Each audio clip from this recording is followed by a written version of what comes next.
happy Monday, everybody. I hope that you have you had a good weekend.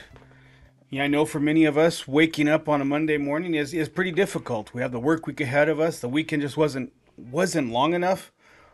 You probably still want to be in bed this morning. Well, hopefully we give you a reason today with our Mental Health Monday video to get up, to attack the day.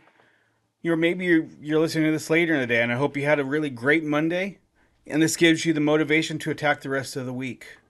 We've been really blessed to do these Mental Health Monday videos now for going on close to a year.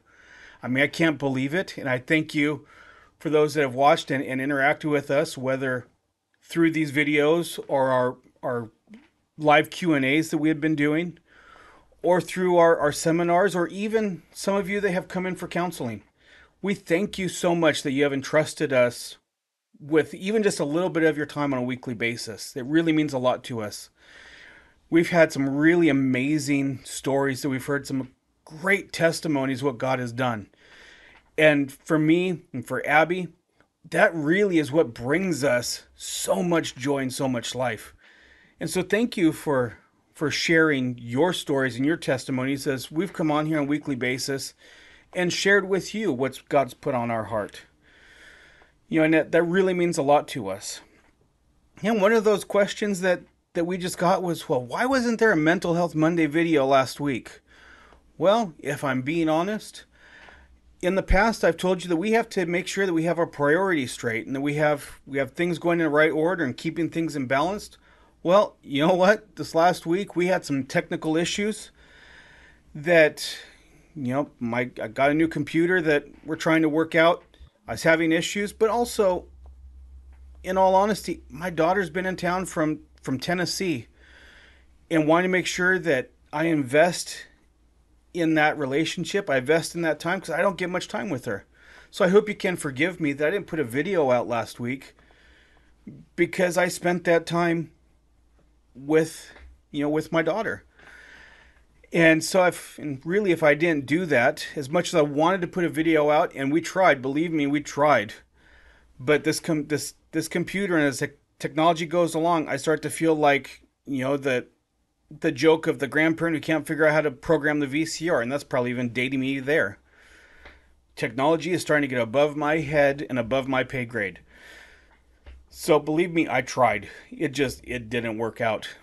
And so I thank you that you've come back this week, and or that you've even asked, why wasn't there a video last week? And you can see Sephora in the background.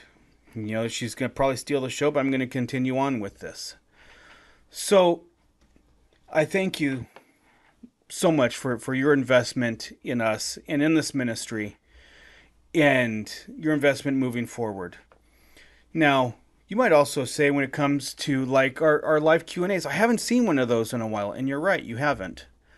And there's a reason for that. See, we're in the middle of a redesign of that aspect of our outreach to you. And rather than doing the live Q&As, as great as they have been, we've gotten some really amazing topics, some really great discussions, and it's allowed us to interact with you. We want to give you something a little bit more. We want to give you other people's perspectives, other experts in the field, others that they have a different speciality that might be of benefit to you or someone else.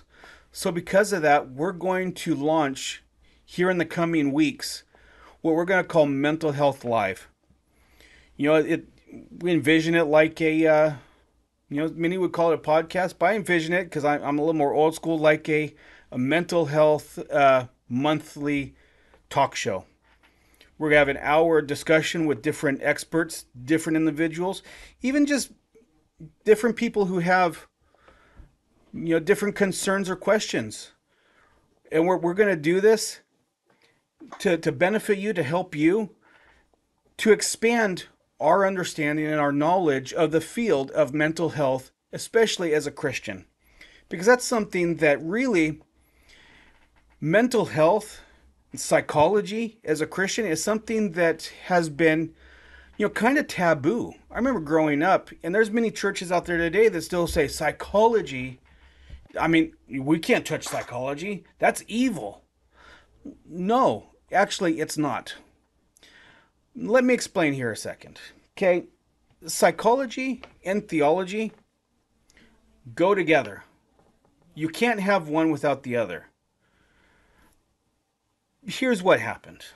We go back to the early 1900s, 1930, 1920, somewhere in there, as psychology is starting to rise, as it's starting to go from just the, this kind of underground way people think and understanding thinking and philosophy and all that, and starting to really wanting to become a science. Well, at that same time, as psychology is wanting to be recognized as a legitimate science, it's also at the time that Darwinism is really starting to proliferate. It's really starting to grow. And we know that Darwinism, evolution, is anti creation. And the scientific thought is that outside of anything religious, anything theological, is not scientific. That is that's it's not scientific. I can't think of the word I'm looking for. It's more just personal belief, but it's not really truth. Well, so as psychology wanted to become recognized as a science, it needed to separate itself from its theological roots and understanding. Because if we think about it, what are we told in the Bible? We are told to take every thought captive. We're taught to be changed by the renewing of the mind. So you have theological teaching that is based in a psychological address. You have a psychological teaching that says we need to change our mindsets and be better, that is rooted in Scripture. We go in for psychotherapy, we go in for talk therapy, we go in for help with our mental health. We're wanting to change our mindset. We recognize where we're at isn't working. We need to change what we're doing. Is that not taking that thought captive? Secular, secular psychology says we're going to take that thought captive and we're going to change it, because they cut out the other part that says take every thought captive and make it obedient to Christ. Make it obedient to the teaching of the Word. So when we look at psychology rises and pushes itself away from theology, well, theology and the church, not wanting to be spurned, is one that turns around and says, well, you know what? We want nothing to do with you either. You're evil. So now you have this belief that psychology and theology are two opposite things that don't connect, when the reality is, yes, they absolutely do. And this is why, when we look today, the numbers of mental health issues within the church are mirrored by those outside the church. There's really no difference, which makes no sense when, as a Christian, you are serving and following the God who created the heavens and the earth. You are following the great counselor, the great healer, the great designer, but yet you can't find healing. Why? Because you're not understanding God's design. You're not understanding how God designed things. That really, the study of the mind, psychology, and the study of God and Scripture, and God's interaction in the world, theology, go together. You can't have one without the other. You can't have success in mental health without the other. Here's an example of what I mean by that. Okay, you may not be a math whiz, but I'm going to give you an equation. I'm going to give you 4 and 3 equals healing, whatever that number is. Okay, healing is whatever that number is. What is the answer of that equation? 4, 3 equals. Well, you're probably saying, well, I can't answer that because I don't know if it's 4 times 3, which would be 12, 4 minus 3, which would be 1, or 4 plus 3, which would be 7. Don't ask me to do division. 4 divided by 3 would be like 1 1/3. Or 1 1/4. I mean, I'm not a math major, so don't hold me to that. It could be any of those 4. So now, if I give you that, you're going to have to guess because you don't know what that sign is.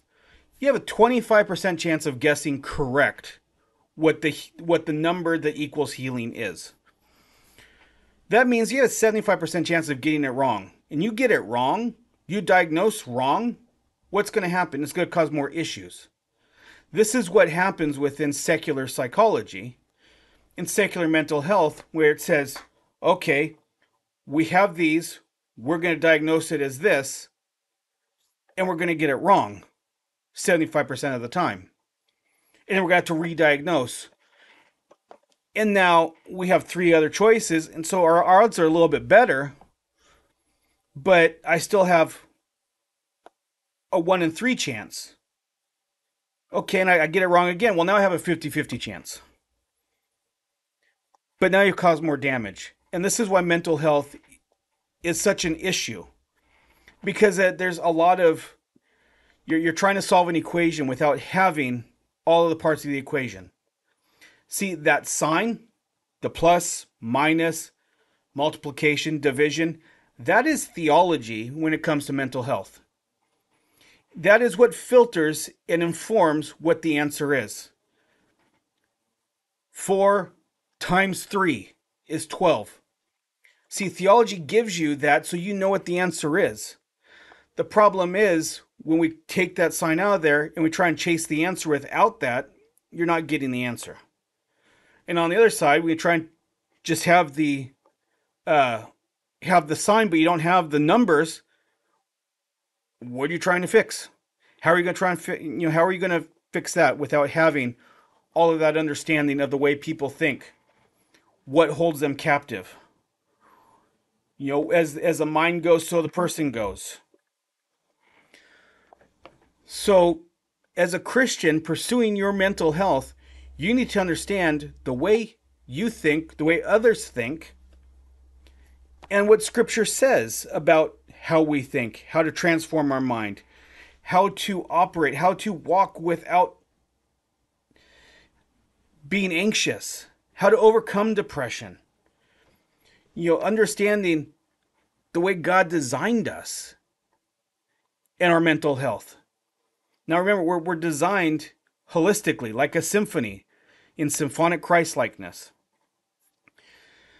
So, I bring this up to answer the question of why are we struggling? Because this at the very basis is one of the reasons why we're struggling. Because we're trying to solve an equation without having all the aspects of it. And I hope that brings you a little bit of an understanding of what we're facing today. As we look around and we have parades going through the streets of our cities that are pushing ideologies that are so bananas that even 5 years ago we said there's no way this could have happened. But yet we have ideologies that saying this stuff is normal. No, it's not. You go into the DSM manual that tells you what mental health illnesses are and how to diagnose them, and you'll see gender dysphoria in there. But now gender dysphoria is being celebrated. Why? Because you're trying to cut out parts of the information. This is what we need to understand so we can understand the problem that we are facing. So, I hope this has helped you this week. I hope this has given you an understanding. So as you see the things in the news going on, you understand why. And maybe you can start to understand what we're trying to do and how we need to act and interact to become part of the issue. No, not part of the issue, sorry. Part of the solution to this issue. So I thank you for bearing with me. I hope this has helped you. Hope you have a better understanding. Hope the rest of your week is really great and you enjoy the weather. And I really hope that we get to see you again next Monday on our next Mental Health Monday.